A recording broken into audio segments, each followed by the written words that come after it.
지난 3일 동안도 은혜 안에 평안하셨습니까? 예, 우리 지난주에 함께 나눴던 말씀 한번 정리해 보도록 하겠습니다. 노아와 그 가족들 또 방주에 탄 모든 생물들이 방주에서부터 나온 사건에 대해서 우리가 함께 생각해 보았습니다. 시간이 꽤 오래 지났지만 하나님께서 방주에 타고 있었던 노아의 가족들 또 그리고 그곳에 있었던 모든 생물들을 기억하셨다. 그렇게 말씀하고 있습니다. 세상이 다 잊어버려도요.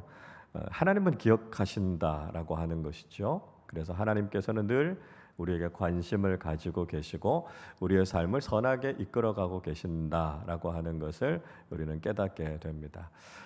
결국 인간이라고 하는 존재는 하나님 앞에 죄를 지을 수밖에 없는 존재고요. 그래서 늘 회개함으로 하나님 앞에 바로 서는 것이 참 중요하다라고 하는 것을 다시 한번 깨닫게 되고요. 그 가운데서도 우리의 생명을 소중하게 여기시고 지키시는 하나님의 은혜가 있었다 하는 것을 우리는 깨닫게 됩니다. 방주에서 나왔던 노아와 그 가족들이 가장 먼저 했던 일, 하나님 앞에 예배를 드리는 일이었다라고 하는 것이죠. 그것처럼 우리의 삶에 있어서도 하나님께 드리는 예배가 가장 우선순위가 되어 있는가? 또 예배하는 일이 우리의 인생에 가장 소중한 가치가 되고 있는가? 이걸 우리가 다시 한번 질문해 보아야 되겠다라고 하는 것이고요. 우리의 삶의 중심에 하나님을 향한 예배가 바르게 세워져 있는가? 우리의 예배를 다시 한번 점검해 보아야 되겠습니다. 상황이 바뀌고 환경이 바뀌고요. 홍수가 나고 난 이후에 전 지구적인 기후의 변화가 있었다는 말씀 드리지 않았습니까? 그런 상황이 때로는 살아가기 어려운 상황이 될 수도 있었지만 그 상황과 환경의 변화에 상관없이 우리가 하나님 앞에 감사할 수 있는가? 우리 자신을 한번 돌아봐야 되겠죠. 우리가 지난주에 추수감사주의를 같이 지냈는데요. 우리의 삶의 상황들이 여전히 만만치 않은 상황 속에 있습니다.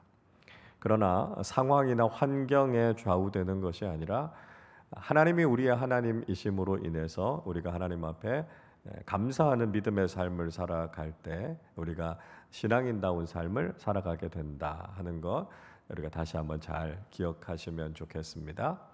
자, 오늘은 우리가 창세기 9장의 말씀을 좀 함께 생각해 보려고 합니다. 홍수 이후에 방주에서 나온 이후 노아의 구체적인 삶에 대한 이야기들을 하고 있는데요.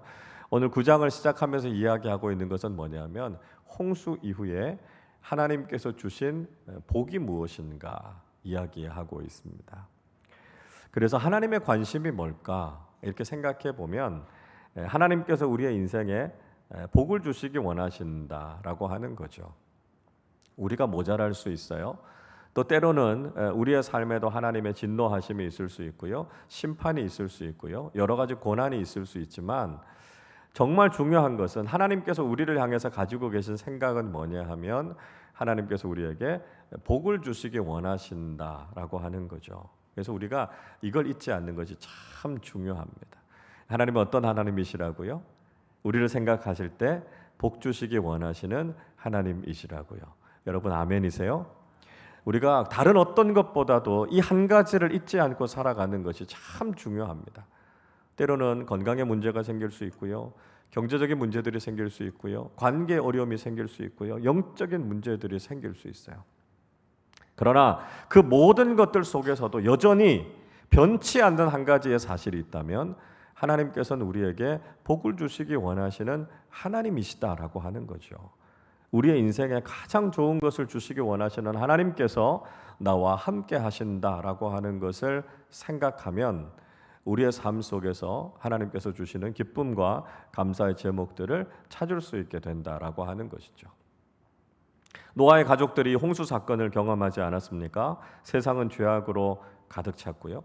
그래서 노아의 가족들이 방주에 타고 구원을 얻었지만 다른 사람들과 모든 생명체들을 다 쓸어버리는 엄청나게 무서운 심판이 있었습니다. 그 심판 가운데서도 하나님께서는 여전히 노아와 그 가족들에게 복을 주시기 원하시는 하나님의 마음은 변하지 않았다라고 하는 것이죠. 자, 그러면 하나님께서 구체적으로 어떻게 우리에게 복을 주시기 원하시는가라고 하는 것을 오늘 말씀 속에서 발견하게 됩니다. 자, 첫 번째를 보시죠. 어떤 복을 주십니까? 생육과 번성의 복을 주신다. 이렇게 말씀하고 있습니다.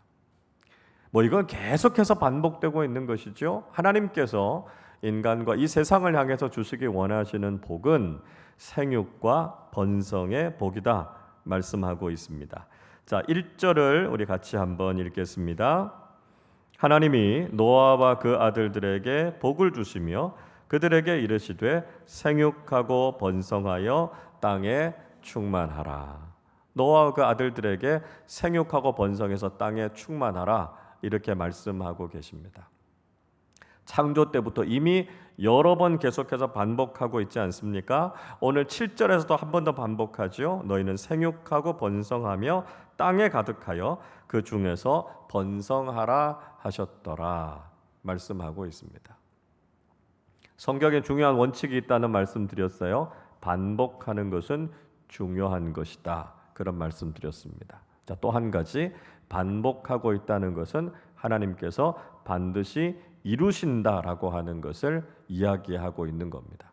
그러니까 이게 하나님의 계획이라는 거예요. 하나님께서 복을 주셔서 생육하고 번성하기를 원하시는데 반드시 그렇게 하실 것이다라고 하는 거죠.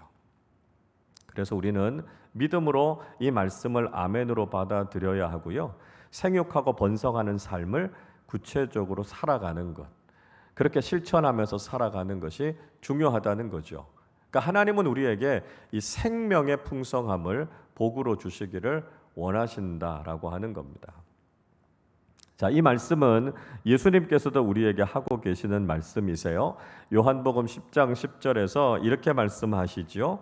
도둑이 오는 것은 도둑질하고 죽이고 멸망시키려는 것뿐이요 내가 온 것은 양으로 생명을 얻게 하고 더 풍성히 얻게 하려는 것이라 말씀하고 계십니다. 자, 예수님께서 오신 목적이 무엇인가 이야기하면서 도둑이 온 목적, 그러니까 사탄과 마귀를 이야기하는 거죠. 우리 영혼의 도둑인 사탄이 온 목적은 뭐라고요? 우리를 죽이고 멸망시키려고 왔다고요. 그러니까 얼핏 보면 사탄이 마치 우리의 인생을 굉장히 행복하게 즐겁게 해줄 것처럼 우리를 유혹하지 않습니까? 인생을 즐기고 그렇게 살아가면 우리 인생이 굉장히 행복해질 것처럼 이야기하지만 다 속임수라는 거예요. 결국 사탄의 목적은 우리 인생을 망가뜨리는 겁니다. 우리의 삶을 불행하게 만드는 겁니다. 그게 사탄이 가지고 있는 목적이라는 거죠. 근데 우리 주님 예수님께서는요, 우리의 생명을 풍성하게 하기를 원하시는 거죠. 양인 우리가 생명이 풍성해지고 그 풍성한 생명을 더 풍성하게 누리기를 원하시는 것, 그게 주님의 마음이라는 거죠. 그러니까 하나님의 마음, 예수님의 마음이 똑같다라고 하는 거죠. 예수님께서는 우리의 육체적인 생명도 풍성해지기를 원하시고요, 우리의 영적인 생명도 풍성해지기를 원하십니다. 자, 우리의 육체적인 생명이 풍성해지기를 원하시는 거 뭘 보면 알 수 있죠? 예수님께서 병자들을 고치시잖아요. 예수님께서 귀신을 쫓아내시잖아요. 예수님께서 죽은 사람을 다시 살리시잖아요. 우리의 육신의 생명도 주님의 은혜 안에서 풍성해지기를 원하십니다. 그리고 궁극적으로는요, 우리가 하나님의 영원한 생명을 누리면서 살아가기를 원하시죠. 잃어버린 양 한 마리를 찾아서 하나님 나라 백성 만들게 하시기 위해서 주님께서 그렇게 찾도록 찾아 헤매시는 것처럼 우리가 영원한 하나님 나라에서 그 영생을 누릴 수 있도록 우리의 영원한 운명에 대해서 주님은 관심을 가지고 계신다라고 하는 거죠. 이게 하나님의 관심, 이게 예수님의 관심이라는 겁니다. 우리가 얼마나 생명이 풍성한 삶을 살아갈 것인가 하는 것이죠. 자, 여러분, 이런 관점에서 어떠십니까? 우리의 삶은요, 하나님께서 주시는 이런 풍성한 생명을 경험하고 있습니까? 육체적인 생명이 풍성해지고 있습니까? 영적인 생명이 더 풍성해지고 있나요? 우리의 삶이 사실 그렇지 못하는 것들을 우리 많이 보게 됩니다. 우린 지금 출산율 0.7명 시대를 살아가고 있습니다. 출산율 1.0이 깨진 지가 벌써 몇 년이 됐어요. 근데 놀라운 건 뭐냐면 이게 인류 역사에서요, 출산율 1.0명이 깨진 게 여러 해 된 게 역사상 단 한 번도 없었다 그래요. 우린 굉장히 심각한 시대를 지금 살아가고 있는 겁니다. 최소한 출산율이 2.1명은 돼야 인구가 유지가 될 수 있는데요. 2.1명보다 깨진 건 1. 몇 명 이 정도가 아니고요. 지금 0.7명. 그래서 우리는 급격한 인구 절벽의 시대를 살아가고 있습니다. 이거 하나님께서 주시는 복을 못 받는 거예요. 하나님께서 생명이 더욱 번성하고 생육하기를 원하시는데 우리는 지금 그 길에서 거꾸로 걷고 있는 거죠. 결혼을 안 하려고 해요. 결혼을 하지만 아이 낳는 것을 기피하는 현상들이 점점 더 심각해지고 있습니다. 자, 이런 상황 속에서 우리가요, 이런 사회적인 분위기들을 다시 좀 반전시켜 나가는 것들이 필요해요. 우리 젊은 부부들 이렇게 결혼하고 아기들 낳는 거 보면요, 얼마나 귀한지 몰라요. 얼마나 고마운지 모릅니다. 그러니까 우리가 지금 하나님의 말씀 앞에 순종해서 하나님께서 우리에게 주시는 육신적인, 육체적인 생명이 더 풍성해지는 삶, 그 삶을 실천하면서 살아가는 거, 이거 중요하다는 거죠. 자, 영적인 생명이 풍성해지고 있습니까?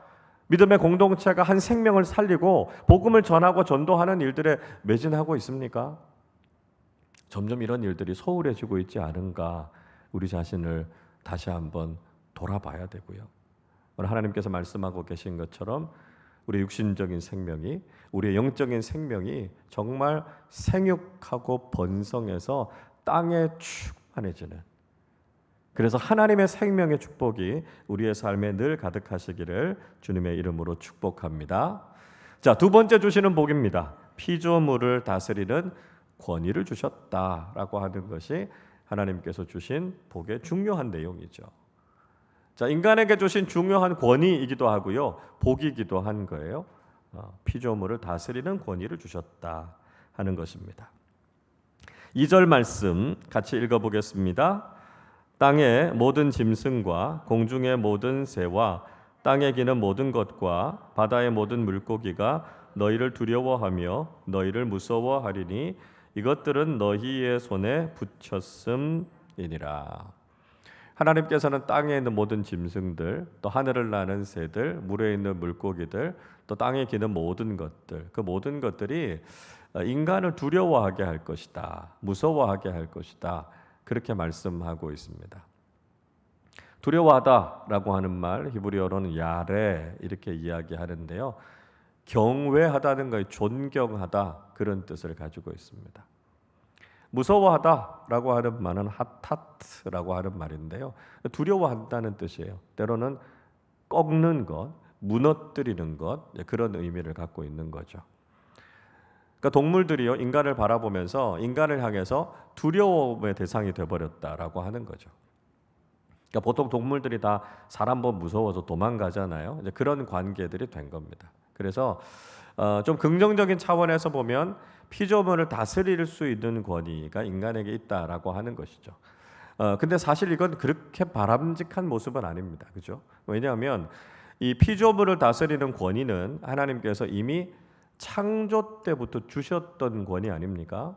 하나님께서 인간을 창조하시고 인간을 창조의 면류관으로 세우셨습니다. 그래서 에덴 동산의 모든 것들, 모든 생명을 다스리고 지키게 하시지 않았습니까? 창세기 2장 15절 이렇게 말씀하지요. 여호와 하나님이 그 사람을 이끌어 에덴 동산에 두어 그것을 경작하며 지키게 하시고, 이렇게 말씀하고 있습니다. 그러니까 하나님께서 사람을 만드셔서 에덴 동산에 두셨고요, 그 에덴 동산을 책임 있게 다스리고 지키게 하신 거예요. 그러니까 이건 처음에 창조 때부터 이미 하나님께서 주셨던 권위였습니다. 아주 이상적인 거죠. 아주 바람직한 거죠. 아주 평화롭게 에덴 동산을 잘 다스리는 역할을 인간에게 맡겨주신 겁니다. 근데 인간이 타락하게 되죠. 범죄함을 통해서 홍수가 일어나죠. 그러면서 이런 다스림의 역할들이 사실은 좀 이렇게 왜곡이 돼버린 겁니다. 그러다 보니까 동물들에게 두려움을 주는 존재로 동물들을 다스리는 그런 위치가 돼버렸다라고 하는 것이죠. 그러니까 범죄한 이후에도 인간이 피조물들을 다스리는 권위는 유지할 수 있었지만, 그러나 이런 모습은 바람직한 모습은 아니었다라고 하는 것이죠. 자, 어떤 모습이 바람직한 모습일까요? 자, 어떤 다스림이 바람직한 다스림이고요, 어떤 것이 진정한 권위가 될 수 있을까요? 사랑으로 다스리는 거 아니겠습니까? 긍휼의 마음을 가지고 돌보는 것 아니겠습니까? 그런 마음을 가지고 다스릴 때 기쁨으로 순종하게 되고요, 자발적으로 헌신하게 되고요, 따라오게 되는 거죠. 거기에서부터 진정한 권위가 나오는 거죠. 그러니까 우리가 깨어져 있는 이런 잘못된 권위가 아니라 하나님께서 원하시는 올바른 권위와 책임 의식을 가지고 우리에게 맡겨주신 피조물을 다스리는 이 책임적인 권위를 우리가 잘 사용하고 잘 활용하는 것이 중요하다라고 하는 거죠. 자, 이사야 선지자가요, 바로 이런 진정한 권위에 대해서 우리에게 이야기해 주고 있는 말씀이 나오는데요, 이사야서 43장 20절에서 이렇게 말씀합니다. 장차 들짐승 곧 승냥이와 타조도 나를 존경할 것은 내가 광야의 물을 사막의 강물을 내어 내 백성 내가 택한 자에게 마시게 할 것임이라 말씀하고 있습니다. 자, 이사야 43장은 굉장히 중요한 장인데요, 하나님께서 새 일을 행하시겠다 이렇게 말씀하시는 내용이 이사야 43장에 나옵니다. 자, 그 내용 중에 하나님께서 이렇게 말씀하시는 거예요. 들짐승들, 승냥이들, 타조들도 하나님을 존경하고 높일 것이고 찬송할 것이다라고 이야기합니다. 왜요? 광야의 물을, 사막의 강들을 내서요, 그 목말라 있는 그 모든 짐승들과 생명을 마시게 하시겠다는 거예요. 먹이시겠다라고 하는 거죠. 그들의 영적인 필요를 채워주시고 사랑으로 돌보아 주시고 인도해 주시고, 그러니까 그런 은혜를 입는 대상들이 자발적으로 하나님을 섬기고 하나님을 존중하고 따르게 된다라고 하는 거죠. 이게 진정한 권위라는 거예요. 그래서 두려움으로 다스리는 것이 아니라 사랑으로 통치하는 것, 이게 하나님 나라의 통치 아닙니까? 그래서 우리가 깨어져 있는 이런 세상적인 권위, 왜곡된 권위를 가지고 다스리는 것이 아니라 하나님 나라의 통치처럼 사랑으로 다스리고 하나님의 마음을 가지고 우리가 이런 진정한 영적인 권위를 잘 회복하는 것이 중요하다 하는 것을 우리는 기억해야 된다 하는 것이죠. 자, 세 번째 주시는 복이 뭘까요? 먹거리의 복입니다. 먹거리의 복. 그래서 하나님께서 먹거리의 복을 주시겠다 이렇게 약속하신 겁니다. 3절 같이 읽어보겠습니다. 모든 산 동물은 너희의 먹을 것이 될지라 채소같이 내가 이것을 다 너희에게 주노라. 자, 홍수가 있고 난 이후에 식생활의 변화가 생겼다라고 하는 말씀을 드렸죠. 그래서 하나님께서 육식을 허용하셨습니다. 홍수 이전에는 원칙적으로 채소를 먹게 하셨던 거죠. 그러니까 채식이 원래의 식생활이었습니다. 근데 홍수가 있고 난 이후가 되니까요, 지상에 있는 모든 생명체들은 다 죽었습니다. 그리고 땅에 있는 모든 것들이 홍수에 다 휩쓸려 가버렸으니까요, 먹을 것이 부족했을 것이다 라고 하는 거죠. 그래서 하나님께서 이 육식을 허용해 주신 겁니다. 자, 이걸 통해서 보게 되는 게 뭐냐면 하나님께서 우리의 삶을 돌보아 주시고요, 무엇을 먹어야 될까라고 하는 것 돌보시고 먹이시고 채우시는 하나님의 은혜가 있다라고 하는 것을 우리가 알게 되는 것이죠. 자, 먹을거리라고 하는 것, 사실 우리가 살아가는 경제적인 삶과 직접 연결이 되는 거 아닙니까? 지금도 우리가 삶을 살아가면서 사실 경제적인 문제는 심심치 않은 기도의 제목들이 되고요, 어려운 문제들이 되는 경우들이 많이 있습니다. 그래서 이 경제적인 문제들을 어떻게 풀어가야 될까 걱정하고 염려하는 마음들이 많죠. 사실 먹을거리들이 부족한 건 생산되는 게 적기 때문이 아니라는 말씀을 드렸습니다. 우리가 충분히 먹을 수 있는 것들이 다 생산되고 있지만 제대로 분배가 되지 않는 거죠. 누군가가 욕심을 부리고 누군가가 탐욕을 가지고 더 많이 가지려고 하니까요, 필연적으로 어떤 사람들은 먹을 것이 없는 그런 절대 빈곤의 문제들을 지금도 이 세상이 경험하고 있습니다. 그래서 우리가 이 먹거리와 관련되는 문제들을 경험하게 되죠. 그리고 어떻게 먹고 살아야 될까라고 하는 것이 우리의 삶에 있어서 아주 큰 문제가 돼버리고 말았습니다. 자, 이런 상황 속에서 우리 그리스도인들이 어떤 마음, 어떤 생각을 가지고 살아야 될까요? 홍수 이후에 육식을 허용해 주시면서 그들의 먹을거리를 하나님께서 해결해 주셨던 것처럼 오늘날에도 하나님께서 우리의 삶을 돌보시고 우리를 먹이시고 우리의 삶에 채워주신다라고 하는 것을 우리가 믿고 나아가는 것이 중요하다는 것이죠. 자, 예수님께서 마태복음 6장 31절 32절에서 이렇게 말씀하시죠. 그러므로 염려하여 이르기를 무엇을 먹을까 무엇을 입을까 무엇을 마실까 무엇을 입을까 하지 말라. 이는 다 이방인들이 구하는 것이라 너희 하늘 아버지께서 이 모든 것이 너희에게 있어야 할 줄을 아시느니라 말씀하고 있습니다. 우리도 삶을 살아가다 보면 무엇을 먹어야 될지, 무엇을 마셔야 될지, 무엇을 입어야 될지 삶과 관련되는 경제적인 문제와 관련되는 염려가 찾아오게 될 수 있다는 거예요. 우리가 직면하고 있는 문제지만 그러나 주님께서는 하나님께서 우리의 모든 필요를 아시고 우리의 삶에 신실하게 채워주시는 하나님의 손길이 있기 때문에 염려하지 말고 그 문제를 하나님께 맡기라 말씀하고 있습니다. 그래서 우리를 돌보시는 하나님께서 우리의 삶을 채워주시는 그 하나님의 은혜를 경험하게 된다라고 하는 것을 우리가 믿고 나아가야 된다라고 하는 것이죠. 자, 오늘 육식을 허용하신 내용에서 또 한 가지 이야기합니다. 산 동물만 먹으라 이렇게 이야기합니다. 죽은 거 먹지 말라는 거예요. 왜 그렇게 이야기하실까요? 언제 어디서 어떻게 죽었는지 모르는 것은요, 우리에게 음식이 되는 것이 아니라 독이 될 수 있기 때문에 그렇습니다. 부패 있을 수 있고요, 여러 가지 병균들이 있을 수 있고요. 그렇기 때문에 하나님께서는 살아있는 동물, 어디서 죽었는지 모르는 거, 그런 거 먹지 말라 이렇게 말씀하시는 것이죠. 그러니까 하나님께서 먹거리를 통해서도 우리의 건강을 보살피시고 지키신다라고 하는 것을 보여주고 있는 것이고요. 사실 더 나아가서는 부정한 것을 가까이 하지 말라는 거죠. 율법의 말씀 속에서도 다른 것에 의해서 찢겨 죽은 것, 그거 가까이 하지 말라고 말씀하시고요. 동물의 사체를 가까이 하지 말라 말씀하고 있습니다. 우리가 하나님의 백성으로서 거룩함을 지키기 위해서 율법이 그걸 금하고 있는 거죠. 자, 이게 보여주고 있는 게 뭘까요? 여러분, 우리가 먹고 마시는 것에 있어서도요, 우리의 경제적인 삶에 있어서도요, 하나님의 말씀에 순종하고 거룩함을 지키는 것이 중요하다는 것을 말씀하고 있습니다. 먹는 것으로, 마시는 것으로 우리가 그리스도인으로서 덕이 되지 않고 모범이 되지 않는 것으로 인해서 우리 자신을 더럽히지 말라는 거죠. 망가뜨리지 말라는 것입니다.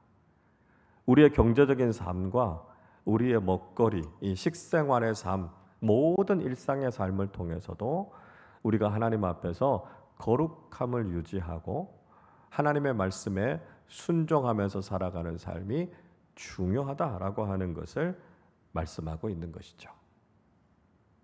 자, 마지막 네 번째 복입니다. 생명 존중의 복을 주셨다 말씀하고 있습니다. 하나님께서 내려주신 네 번째 복은 생명 존중의 복입니다. 자, 4절부터 6절까지 말씀 우리 같이 읽어보겠습니다. 그러나 고기를 그 생명되는 핏째 먹지 말 것이니라. 내가 반드시 너희의 피 곧 너희의 생명의 피를 찾으리니 짐승이면 그 짐승에게서 사람이나 사람의 형제면 그에게서 그의 생명을 찾으리라.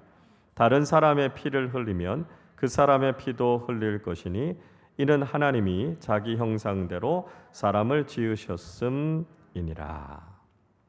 하나님께서 육식을 허용하시면서 또 한 가지 금지하신 것이 있었습니다.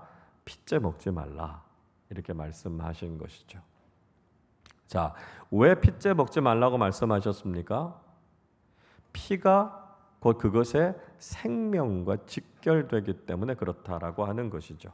자, 레위기 17장 11절에서 이 율법에 대해서 아주 명확하게 이야기하고 있습니다. 육체의 생명은 피에 있음이라. 내가 이 피를 너희에게 주어 제단에 뿌려 너희의 생명을 위하여 속죄하게 하였나니 생명이 피에 있으므로 피가 죄를 속하느니라 말씀하고 있습니다. 그러니까 피는 생명과 연결되어져 있다는 거죠. 그래서 피는 음식이 아니라는 겁니다. 피는요, 생명이 있는 자리고요. 피라고 하는 것은 결국 죄를 속하는 아주 중요한 기능으로 역할을 하기 때문에 피는 먹는 게 아니다. 이렇게 말씀하고 있습니다. 그래서 우리가 이 피를 먹는 거, 이거 잘못된 관습이라는 거죠. 이 잘못된 습관이라는 것입니다. 근데 이제 이런 것들이 사람들에게서 이렇게 나타나기도 하잖아요.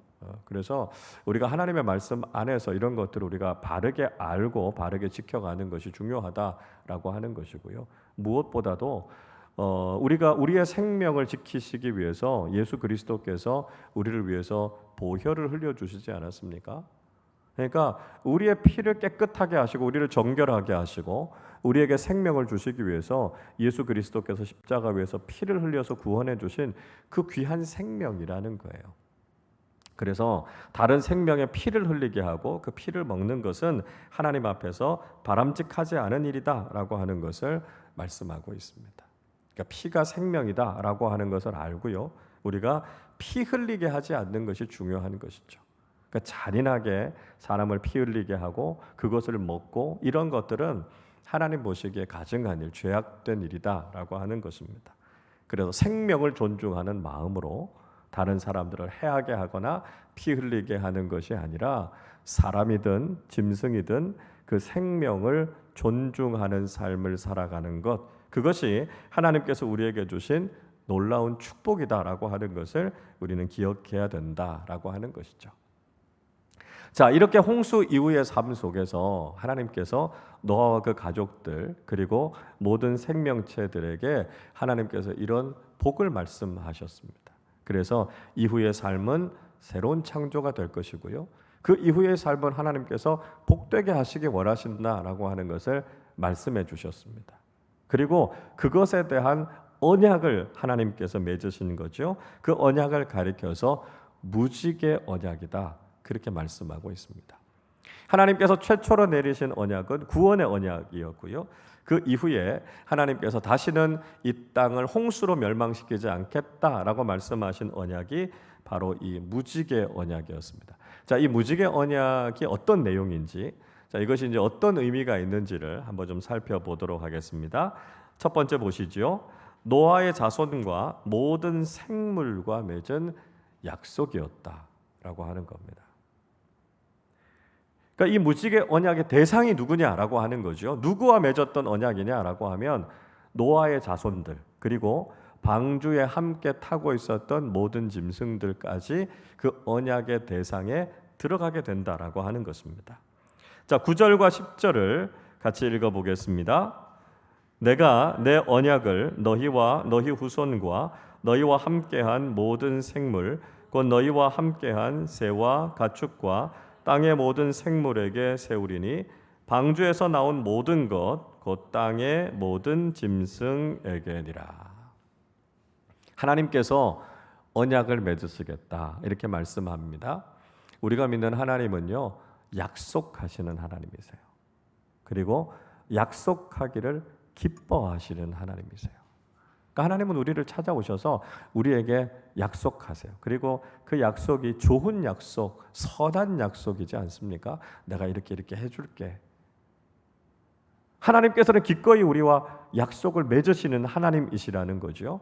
그리고 그 약속을 지키시는 하나님, 그래서 우리가 신실하신 하나님, 또 미쁘신 하나님, 신뢰할 만한 하나님, 우리가 이제 그렇게 부르는 거 아닙니까?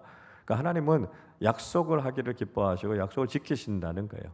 근데 그 약속의 대상이, 그 범위가요, 단지 노아와 그 가족들에게만이 아니라 거기에 타고 있는 모든 짐승들에게까지라는 거죠. 그러니까 하나님께서 사람들과만 약속을 맺으시고 그들에게만 복을 주시는 것이 아니라 그것이 모든 생명에게로 퍼져가기를 원하신다라고 하는 것입니다. 우리가 가지고 있는 한계가 뭐냐 하면 자꾸 인간 중심적인 생각만 한다는 거예요. 그런데 하나님의 생각은 그것보다 훨씬 더 넓다는 거예요. 하나님께서 우리에게 복을 주시는 이유는 우리만 그 복을 누리라고 하는 것이 아니라 많은 사람들에게로 그 복이 흘러가서 하나님께서 만드신 모든 창조의 세상 속에서도 하나님께서 주시는 그 약속의 복이 흘러가기를 원하신다라고 하는 거죠. 그러니까 우리가 이런 하나님의 스케일을 잘 이해하는 것이 필요하고요. 하나님의 언약의 축복 속에 들어오는 것이 이렇게 넓다는 거예요. 그래서 하나님께서 우리에게 주시는 복을 우리가 누릴 뿐만 아니라 이 복을 잘 흘려보내야죠. 그래서 생명을 사랑하고 존중하고 하나님의 복이, 하나님의 약속이 우리의 삶에서만이 아니라 온 세상 가운데로 흘러가는 것, 여기에 우리가 관심을 가져야 된다는 것이죠. 왜요? 이 언약의 대상이 바로 인간만이 아니라 온 세상에 있다라고 하는 것을 우리가 알아야 된다라고 하는 것이죠. 자, 두 번째 이 무지개 언약의 특징은 뭔가 하면 하나님께서 맺으신 영원한 약속이라는 거예요. 영원한 약속이다. 하나님께서 약속을 맺으시면서 이 약속이 영원토록 지속될 것이다 이렇게 말씀하신 거죠. 12절 읽어보겠습니다. 하나님이 이르시되 내가 나와 너희와 및 너희와 함께하는 모든 생물 사이에 대대로 영원히 세우는 언약의 증거는 이것이니라. 하나님의 약속은 영원하다는 거예요. 하나님의 약속은 영원토록 불변하시다라고 하는 거예요. 영원까지 이어지는 약속이 하나님의 약속이다라고 하는 거죠. 사람의 약속은 유한합니다. 사람도 늘 영원을 기대하지만 사람은 유한한 존재이기 때문에 사람의 약속이 그렇게 영원토록 이어지지 않는다는 거죠. 사람들도 그 약속이 영원히 이어지기를 바라요. 그래서 결혼식 할 때 보면 반지를 선물하지 않습니까? 금이나 다이아몬드 같은 걸로 변치 말라고요. 영원토록 이 약속이 지속되라고요. 그렇게 바라지만 인간이 가지고 있는 그 약속, 그건 영원할 수 없다라고 하는 거죠. 얼마나 쉽게 깨집니까? 심지어는 결혼한 지 며칠 만에도 그게 깨지기도 하잖아요. 그러니까 인간은 늘 그 약속이 영원하기를 원하지만 인간이 가지고 있는 한계는 그게 영원할 수 없다는 거예요. 그래서 그게 영원할 수 있는 방법이 뭐죠? 하나님 안에 있는 겁니다. 하나님과의 관계 속으로 들어가야만 그 모든 것들이 영원에까지 이룰 수 있다라고 하는 것이죠. 그래서 우리가 결혼식 할 때 성혼 선언할 때 어떻게 이야기합니까? 그렇게 이야기하죠. 하나님께서 짝지어 주신 것을 사람이 나누지 못할지니라 그렇게 말씀합니다. 이 신성한 거라는 거예요. 하나님이 세워주신 거라는 거예요. 사람은 바뀔 수 있고요. 사람은 변할 수 있지만 그러나 이걸 영원하신 하나님의 관점에서 봐야 된다라고 하는 것이죠. 그래서 하나님께서 세워주신 이 언약이 영원토록 이어지게 되는 것, 그러니까 하나님 안에서만 이게 가능하다라고 하는 것이죠. 왜요? 하나님은 영원하신 분이시고요. 하나님께서는 우리로 하여금 영원에 이르는 약속을 주시는 분이시기 때문이다라고 하는 거죠. 그래서 하나님의 영원하심과 하나님께서 우리에게 주신 이 영원한 약속을 붙잡고 살아가는 믿음의 삶을 살아야 한다 하는 것을 우리는 깨닫게 된다는 것이죠. 3번입니다. 약속의 증거인 무지개를 주셨다라고 하는 것입니다. 자, 하나님은 약속하시는 하나님이시고요. 그 약속이 분명한 증거가 있어요. 그 약속을 어떻게 지키실 겁니까? 하나님께서 아주 분명한 증거를 보여주셨는데요. 그것이 바로 무지개였다라고 하는 것이죠. 자, 13절 말씀 같이 읽어보겠습니다. 내가 내 무지개를 구름 속에 두었나니 이것이 나와 세상 사이에 언약의 증거니라 말씀하고 있습니다. 자, 언약의 증거가 있다는 거죠. 하나님은 약속을 하실 뿐만 아니라 그 약속에 대한 증거를 보여주신다는 거죠. 그게 무지개라는 거죠. 17절도 같은 말씀이죠. 하나님이 노아에게 또 이르시되 내가 나와 땅에 있는 모든 생물 사이에 세운 언약의 증거가 이것이라 하셨더라 말씀하고 있습니다. 자, 하나님은 약속하시고요. 그 약속을 반드시 지키신다라고 하는 징조, 징표를 우리에게 보여주시는 하나님이시다라고 하는 거죠. 하나님께서 홍수로 이 세상을 다시는 심판하지 않겠다고 말씀하셨어요. 뭘 보고 알 수 있습니까? 이야기할 때 하나님께서 무지개를 보여주시겠다는 거죠. 비가 내리고 나서 구름에 가려졌던 무지개가 이렇게 뜨게 되면 이제 더 이상 비가 내리지 않고 그것으로 하나님께서 심판하지 않으시겠다라고 하는 하나님의 증거구나라고 하는 걸 우리가 확인할 수 있게 된다는 거죠. 원래 무지개라고 하는 히브리어 단어는 캐셰트라고 하는 말인데요. 이 원래 의미는 활이라는 뜻입니다. 활. 무지개가 꼭 이렇게 활 모양처럼 생겼잖아요. 그죠? 그래서 마치 활을 하늘에 걸어 놓은 것처럼 그렇게 무지개가 떠오를 것이다. 하나님께서 그렇게 말씀하신 겁니다. 이 활이라고 하는 게 의미하는 게 전쟁이잖아요. 전쟁. 공격하고 죽이고 이런 전쟁의 무기로 쓰이는 게 활 아닙니까? 근데 그 활을요 하늘에 걸어 놨다는 거예요. 무슨 얘기냐면 더 이상 너희를 공격하지 않겠다는 거예요. 더 이상 전쟁이 없고 평화가 있게 될 것이다 라고 하는 상징으로 하나님께서 이 무지개 언약을 세우신 겁니다. 그래서 다시는 이 땅을 하나님께서 심판하지 않으시겠다라고 하는 증거로 하나님께서 무지개를 보여주신 겁니다. 하나님께서 우리에게 약속하시고요. 그 약속의 증거를 우리의 삶 속에서도 끊임없이 보여주시는 거예요. 하나님께서 우리를 사랑하신다고 말씀하셨죠. 사랑하시겠다고 약속하셨죠. 하나님 그 증거가 뭡니까? 하나님 보여주시잖아요. 십자가 있잖아, 십자가. 하나님께서 당신의 독생자 예수 그리스도를 주시기까지 우리를 사랑하신다는 이 사랑의 징표, 이 십자가를 통해서 우리가 하나님의 사랑을 믿게 되는 거죠.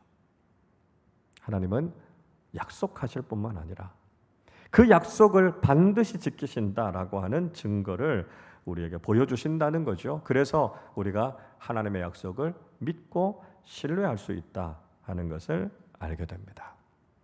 마지막 네 번째입니다. 약속을 기억하시는 하나님이시다라고 하는 거죠. 자, 14절부터 16절까지 같이 읽어보겠습니다. 내가 구름으로 땅을 덮을 때에 무지개가 구름 속에 나타나면 내가 나와 너희와 및 육체를 가진 모든 생물 사이에 내 언약을 기억하리니 다시는 물이 모든 육체를 멸하는 홍수가 되지 아니할지라. 무지개가 구름 사이에 있으리니 내가 보고 나 하나님과 모든 육체를 가진 땅의 모든 생물 사이에 영원한 언약을 기억하리라. 두 단어가 중요한 단어죠. 하나는 언약이라고 하는 단어고요. 또 하나는 기억이라고 하는 단어입니다. 그러니까 하나님은 언약을 기억하시는 하나님이시다라고 하는 거죠. 지난주에도 말씀드렸습니다. 하나님은 기억하시는 하나님이신데요. 하나님께서 무엇을 기억하신다고요? 약속을 기억하신다고요. 하나님은 우리와 맺으신 약속을 절대 잊지 않으신다라고 하는 거죠. 약속대로 행하시고 그 약속을 기억하셔서 그 약속을 이행하시는 분이 하나님이시다라고 하는 것입니다. 시편 111편 4절 5절에 보면 이렇게 말씀해요. 그의 기적을 사람이 기억하게 하셨으니 여호와는 은혜로우시고 자비로우시도다. 여호와께서 자기를 경외하는 자들에게 양식을 주시며 그의 언약을 영원히 기억하시리로다. 이렇게 말씀합니다. 그러니까 사람들에게 뭘 부탁하냐면 기억하라고 말씀하시는 거예요. 하나님께서 행하신 놀라운 일들, 기적 같은 일들을 잊지 말라는 거예요. 하나님께서도 그 언약의 말씀을 기억하시고 그 언약을 지키실 테니까 우리도 하나님의 그 놀라우신 일들과 하나님의 약속을 잊지 않고 살아가야 한다는 것입니다. 여러분, 하나님은 약속을 잊어버리시는 분이 아니세요. 하나님께서 주신 약속을 반드시 기억하시고 그 약속을 지키십니다. 자, 그러면 우리는 어떻게 살아야 될까요? 우리도 하나님의 약속의 말씀을 붙잡고 살아야죠. 하나님의 약속의 말씀이 성경 아닙니까? 그래서 하나님께서 도대체 우리에게 무슨 약속을 하셨나? 하나님께서 약속하시고 이 약속의 말씀 기억하시고 지키신다고 말씀하셨는데 우리가 그 약속이 무엇인지 알아야지요. 그리고 우리가 그 약속을 붙잡아야지요. 우리도 그 약속이 이루어질 것을 믿어야지요. 그러면 하나님의 약속의 말씀을 붙잡고 신앙생활을 해야 되는 거 아니겠습니까? 하나님께서 그 약속을 기억하신다라고 하는 것을 믿고 우리도 무슨 약속을 붙잡고 살아야 될 것인가? 하나님의 말씀을 통해서 그 약속의 말씀이 이루어질 것을 믿고 이 믿음의 길을 걸어가야 합니다. 그러면 무지개 약속과 같이 하나님께서 우리의 삶에 좋은 것들, 선한 것들을 약속해 주셨고 그 약속을 반드시 이루신다라고 하는 것이죠. 오늘도 우리를 찾아오셔서 우리에게 선하고 좋은 약속들을 맺어주시고 그 약속을 기억하시고 지키시는 그 하나님을 바라보면서 약속의 말씀 안에서 믿음의 삶을 살아가는 우리 모두가 되시기를 주님의 이름으로 축원합니다.